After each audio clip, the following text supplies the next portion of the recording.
Hello दोस्तों, मैं Mansoor एक्यूमेंटाइज consultancy से। हम लोगों ने पहले भी एक वीडियो बनाई थी। उसके सीक्वेंस में आज हम आगे बढ़ते हैं। जानते हैं टैक्सेशन सिस्टम इंडिया से कब और कैसे आया, कब लागू हुआ। तो सबसे पहले हम जानते हैं कि क्या पहले भी टैक्स था। एंशिएंट पीरियड में था। एंशिएंट पीरियड में हमें मिलता है महाजनपदा से, विष्णु पुराण से, मनुस्मृति में भी है। तो विष्णु पुराण में तो सीधे सीधे जिक्र है कि 2% गोल्ड और कैटल का टैक्स देते थे।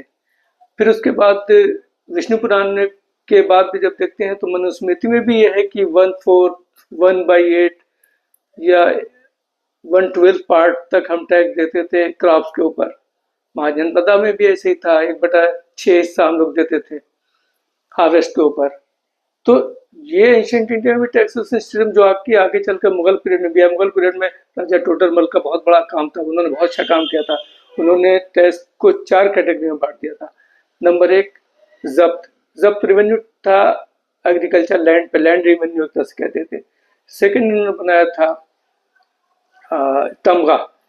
तो तमगा जो था ये कस्टम ड्यूटी थी, जैसे कस्टम टैक्स आजकल है उस तरह से कस्टम ड्यूटी हुआ करती थी। फिर एक जजिया और ज़कात। जजिया नॉन मुस्लिम पे होता था और ज़कात मुस्लिम पे, इसलिए सबको टैक्स के नेट में ही लेकर के आए थे। उसी के साथ साथ शिवाजी महाराज ने भी मराठा पीरियड में उधर टैक्स एक बनाया था जिसको चौथ नाम दिया था। चौथ क्या होते थे, 25% टैक्स लेते थे उन लोगों से जो मराठा स्टेट में रहते थे, उनको मराठाओं से आक्रमण से प्रोटेक्शन के लिए।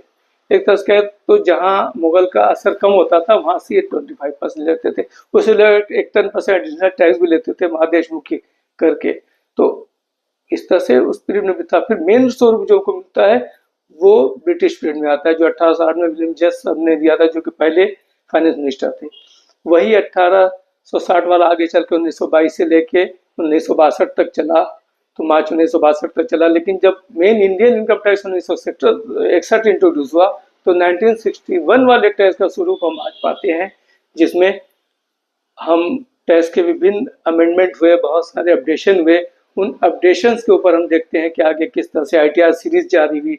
पहले सरल सहज जिस तरह से आते थे, फिर बाद में 2020 से शुरू हुआ ओल्ड और न्यू स्कीम। तो हम आगे वाले एपिसोड में ये डिस्कस करेंगे कि ओल्ड स्कीम और न्यू स्कीम में क्या डिफरेंस है, हमें कौन सी चूज करनी चाहिए। तो इसलिए नेक्स्ट एपिसोड के लिए हम आपसे विदा लेते हैं और अगले एपिसोड में हम इस पर आगे डिस्कस करेंगे। जय हिंद,